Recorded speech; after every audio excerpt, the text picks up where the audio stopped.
Um, what?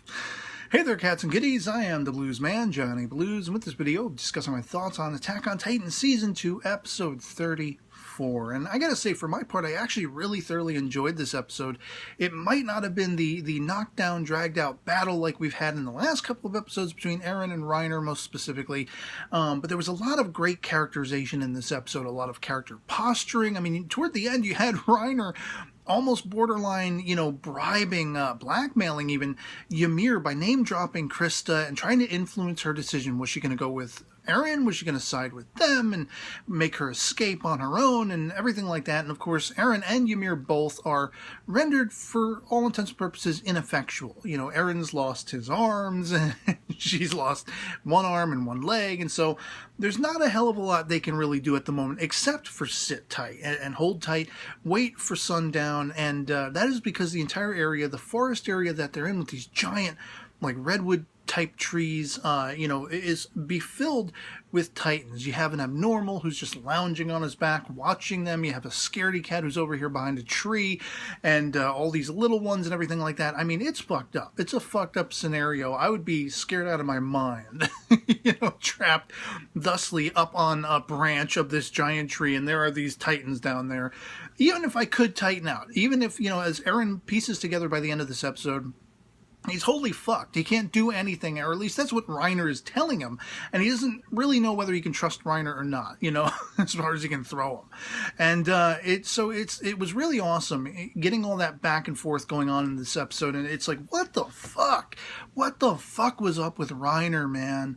I was talking about one of the previous episodes of another series I cover, Sakurada Reset, where you had a character who's kind of like a walking fugue state, where they'd gone into their minds because of some, really twisted, fucked up, circumstances in their life, and they've had to escape. They created an alternate personality in their mind, that is the fugue state, where there's somebody else entirely, and they can live freely and without all that, emotional sort of conflict and just, the sadness, the depression, whatever it is.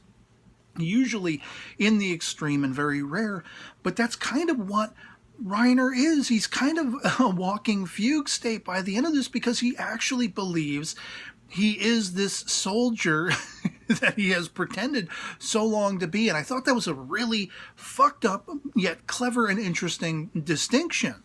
These are warriors. They are Titan warriors first. They aren't human beings first. They aren't soldiers for real, and that I thought was an interesting distinction, because here, for all intents and purposes, they look and act like human beings. They are human beings. We know them to be human beings. They are just like the flesh and blood humans that, Ymir and Eren are, and all the others, with the distinction that they have this Titan form ability. They are Titan shifters. They can turn into Titans. But because of all the havoc they've wrought, because of all the murder and bloodshed that has been just solely at their hands, going through the walls, trying to fuck shit up, letting all those Titans in, and as Eren says, very pitched in this episode, pointedly pointing the finger at Bertolt, you're the reason my mother was ripped apart right before my eyes.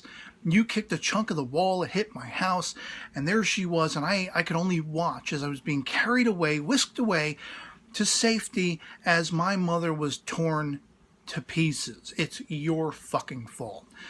And he, for Eren's part, he wants at these motherfuckers. He wants to teach these two a lesson. He wants to make them suffer. And it's perfectly understandable. But then you have the somewhat more reserved Ymir. She's much more internal. She's much more reserved. She is not really one to, reveal all, wag the truth in the breeze, so to speak. You don't really know what's up with her. And even Reiner and Bertolt themselves, they're kind of trying to gauge, because they expect her to know much more than she's actually letting on. And it's, at least for my part, I'm sitting there and I'm like, well, does she actually know as much as they do? Like, she brings up the Beast Titan, the big monkey and everything like that. And on the one hand, she seems to have more familiarity with that creature than they do. They're like, what are you talking about at first? But then she's like, well, you must know more about it than I do. And so it's like, it's a mind fuck. Everybody's trying to out mind fuck each other and psych each other out and is just insane. It was an insane episode, but the crux of it for me was definitely Reiner's fugue state in action, where he's just like, he's talking about promotions, and he's talking about having saved Krista and all this stuff. And I have to wonder, at that point, with Krista's name being so name-dropped and being so a part of Reiner's, pseudo-blackmail to bend Ymir over to his side, is there a reason beyond just, the fact that he thought he was a soldier and he was saving another human's life as to why he saved her? He says time and time again in this episode that he also has care and concern for her. Why? Why? Is there something going back to who her family is, her lineage, something along those lines that even in this soldier form, which is really just an edifice, which is really just a fake out, a front that Reiner and Bertold have been wearing for him to still go and fight to save her. Although, of course, you could argue he also went to save Connie, as Ymir points out. So it remains to be seen. He must have gotten so, taken away with this idea of this role of this human being, this soldier Reiner, that it began to actually feel real to him. And it's just, again, it's an interesting distinction that we're going through here, where we're describing them as Titans first, and the human form is the guise. The human form is the fake out, is the act, and everything like that. And it leads me to wonder, is there some reverse manipulation going on? I've taken it for granted that human beings can become Titans, but it almost sounds to me like they're spelling it out that Titans can be reformed into humans. So, I mean, I don't know if there's any truth to that. I don't know if, Reiner and Bertold, they were born like average human beings were. They were birthed by a mother and father, and they were injected with some sort of serum that made them be able to become Titan shifters, and, they've been completely brainwashed or completely mind corrupted to think humanity and the Earth at large was, working on limited time, and so they were just going to wreak havoc all over the joint. Or if they were Titans, if they came into existence as Titans do, however they do, we still don't know how the fuck that hell all, shapes up. But if they began as Titans and some sort of experimentation or serum could reform them into human form, as though perhaps this Titan form is an evolution of humankind or something like that. That could spell out why in the OP you see all of the hearts are connected between all the nature, all the different creatures, beginning with humanity and then all these different animals and sea life and all this kind of stuff, and as well as the Beast Titan. There is a connectivity there, and it just stands to finally be revealed at some point what that connectivity is. Can Titans be reverse engineered back into human form? Is that what Reiner and Bertold are? Is what this episode left me with. And I don't lay my sort of bets on that. I still feel like they were probably human beings who were, experimented on, and they became Titans, they tightened out, they became shifters at some point through some genetic manipulation or through some scientific concoction, whether going back to Eren's father or this mysterious character that the Beast Titan happens to be, who may or may not be related to Eren, and as per a comment I got on a previous episode, may not in fact be his father, but still be a relation to him. And I had taken a stab thinking, well, is Ymir sort of maybe a sister or a cousin? And no, I was shot down with that. So this is somebody we haven't as yet been debuted to, who might be behind all of this. And I have to assume that it's somebody, if not directly related to Eren, at least sort of associated with him through the father. The father seems to be the crux of where all of this began. And I don't know that for sure, of course. I have no idea. But this episode opened a whole can of worms as far as that intrigue of, Titans that are Titans first, or rather shifters that are Titans first, and not so much humans. Is this just their punishment? Is this just the way we're going to view Reiner and Bertold because of all the murderous bloodshed that they have wrought? Or is there something more legitimate to it? Are they Titans first, legitimately reformed and turning into human form is the lie, is the fake out, is, what the serum has brought about? I don't know. I don't think it's highly likely, personally. I think they were fucking human to begin with, and they're psycho. I don't know why they want to conduct all this bloodshed, why they want to destroy humanity, and they think humanity's days are numbered, and the Earth's days are numbered, and all these things. I wish we could have gotten a little more, basically information about why that is, why they think that way, how they were brought about to thinking that way, whether it was some level of brainwashing, whether, it was like something that's a part of the concoction where their rationale, their smarts, their intellect is broken down and they become more brutish and more forceful and instinctual and instinctive and just flying by the seat of their pants, just wreaking havoc like machines, without any actual thought. Although, again, the contradictory statement of Reiner talking about, that's why I thought to save Krista, that's why I thought to grab Ymir and all these things, like, obviously, there is some sort of subconscious effect going on here with Reiner, where even in human form, he's still thinking of the grander design, even though he gets lost in this role, this character of Reiner, the soldier. Even though he gets lost in it and he believes this is legitimate, he's still operating with these subconscious values of wreaking havoc and destroying all. So it's fucked up. It's like, I don't even know where to begin, really. I wish we had gotten a little more revelatory information by the end of this. I thought it was really hellacious that Ymir was seemingly leaning more toward not necessarily Reiner and Bertolt, but with the name dropping of Krista, she at least visibly seemed to be distancing herself from Eren. And of course, Eren wants to know what's with the Monkey Titan. What is that about? What's with these two? What's with the fugue state in action that is Reiner? He wants to basically get his vengeance, take his vengeance out on these two. And I don't think unrightfully so. I don't think unfairly so, for all of the shit that they have wrought, the shit that they have strewn across humanity, all the lives that have suffered. And I don't just mean, people were snuffed out. They were tortured, ripped apart, limb from limb.